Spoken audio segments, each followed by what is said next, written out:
देखो, निरुआ सांसद बना, नीलम सोनकर सांसद बनी, तो विकास आजमगढ़ में द्रुत गति से आगे बढ़ा।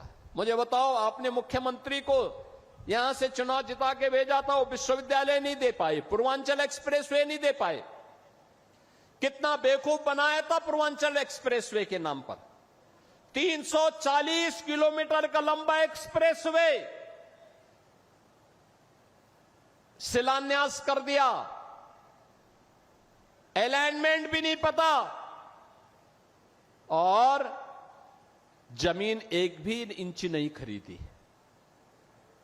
जब 6 महीने के बाद 17 में मैं आया, मैंने कहा भी क्या हुआ, क्या प्रोग्रेस है? कहा साहब जीरो। मैंने कहा क्यों जीरो है? कहा साहब जमीन ही नहीं तो एक्सप्रेसवे बनेगा कहां पे? मैंने कहा फिर ये टेंडर कैसे हो गए? टेंडर कर दिए गए थे 15,200 करोड़ के। एक्सप्रेसवे की चौड़ाई थी मात्र 110 मीटर।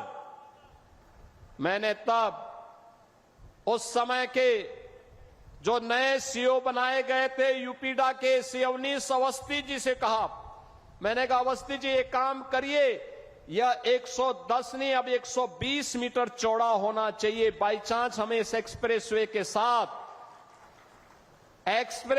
साथ जब हम high speed, semi high speed train का संचालन भी करेंगे तो उसके लिए हमें जमीन चाहिए होगी, तो एक साथ हम उसके साथ एक्सप्रेसवे के साथ उसको भी दौड़ा सकें। जमीन खरीदिए, इसको पुराने टेंडर को कैंसिल करिए और फिर इस कार्य को आगे बढ़ाइए। आप सोचिए, वे 110 मीटर चौड़ा 2016 में 15,200 करोड़ रुपए में बना रहे थे। एक भी जमीन नहीं खरीदे, काम प्रारंभ ही नहीं वो कर पाए, टेंडर आवंटित कर दिए। हम लोग आए, हमने कैंसिल किया, जमीन खरीदना प्रारंभ किया, और जमीन खरीदने के बाद जब हम लोगों ने टेंडर किए तो बहनों और भाइयों, वही एक्सप्रेसवे 11,800 करोड़ रुपए में बना करके हमने समर्पित कर दिया आपको। ये 3,000 4,000 करोड़ रुपए की जो डकैती डाल रही थे, कौन डाल रहे थे? ये वही लोग हैं जो आज आपको गुमराह करने के लिए फिर से ईमानदारी का चेहरा दिखाने के लिए आपके पास आएंगे। तब तो इन्होंने पूर्वांचल एक्सप्रेसवे नहीं बनाया, महाराज सोहेल देव के नाम पे विश्वविद्यालय नहीं बनाया, वे विकास नहीं करते थे, वे तो मुंबई की डी कंपनी को पालते थे, डी कंपनी को, दाऊद गिरोह को पालते थे, पार्टनरशिप करते थे, उनके साथ मिलकर के बंदर बांट करते थे, सुरक्षा में सेंध लगाते थे। कोई आतंकी वारदात होती थी, बदनाम आजमगढ़ होता था, पहचान का संकट मेरे इन नौजवानों के सामने आता था। आज तो ऐसा नहीं है। देश की सुरक्षा में सेंध कोई लगाएगा तो आजमगढ़ की पहचान पे संकट नहीं आएगा, बल्कि संकट पैदा करने वाले को पहले से ही जहन्नुम का टिकट दे दिया जाएगा कि जाओ भाई। देश की सुरक्षा पर कोई खिलवाड़ नहीं, ये नया भारत है। और प्रधानमंत्री मोदी जी ने ऑपरेशन सिंदूर के माध्यम से देश के दुश्मनों को स्पष्ट संदेश भी दे दिया है।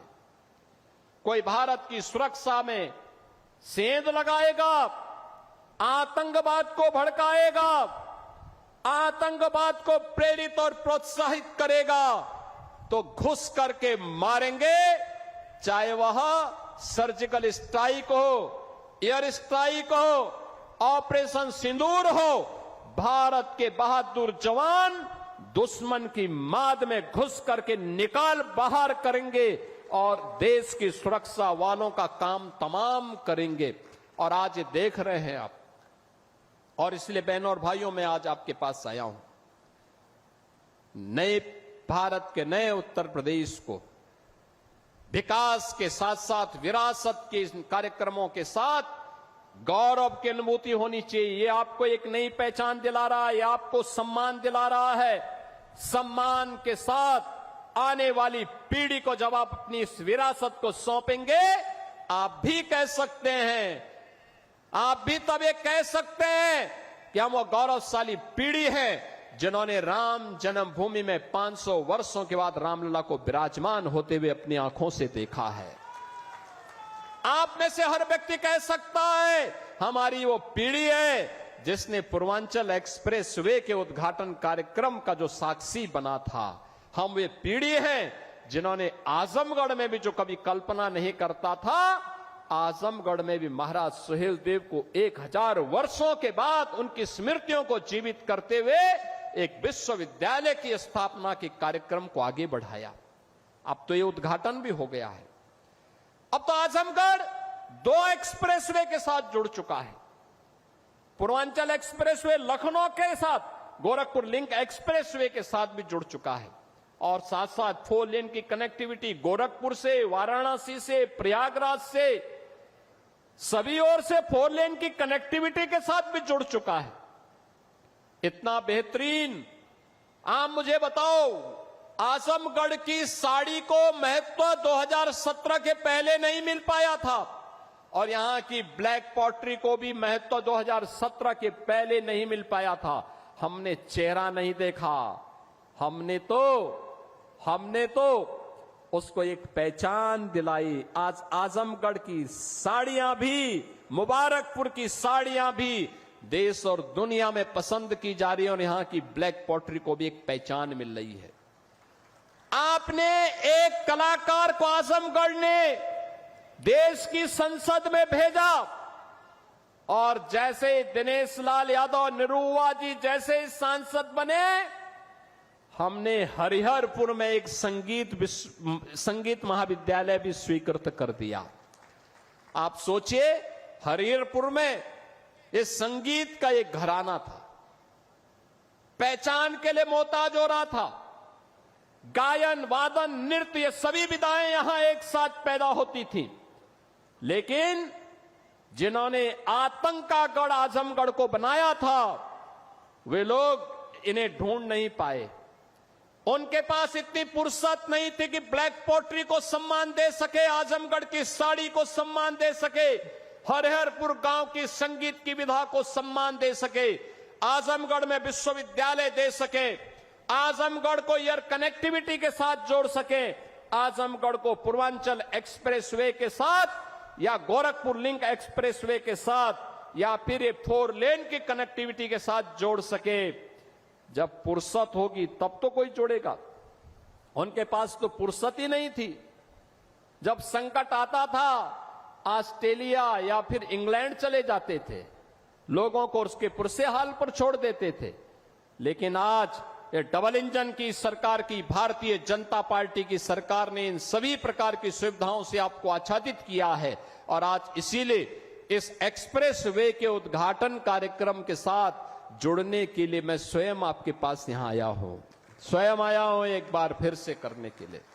बहनों और भाइयों, पहचान को कभी समाप्त नहीं करना चाहिए। ये जातिवाद की राजनीति पर्व और त्योहारों में भी आपके उत्साह को भंग करती थी, विघ्न बाधा खड़ी करती थी, निर्दोष हिंदुओं पर झूठे मुकदमे दर्ज होते थे, बेटी और बहनों की इज्जत के साथ खिलवाड़ होता था।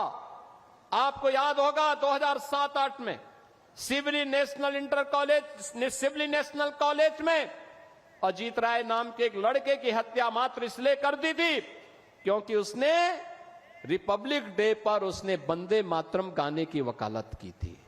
केवल इसी में उनकी हत्या कर दी। आज कोई दुस्साहस नहीं कर सकता। जहाँ भक्ति है हर शब्द में, कथाओं में छुपे हैं दिव्य रहस्य और ज्योतिष देता है जीवन को दिशा। धर्म से जुड़ी हर बातों को जानने के लिए हमारे चैनल स्तुति को सब्सक्राइब करें। चैनल पर जाने के लिए इस लिंक पर क्लिक करें।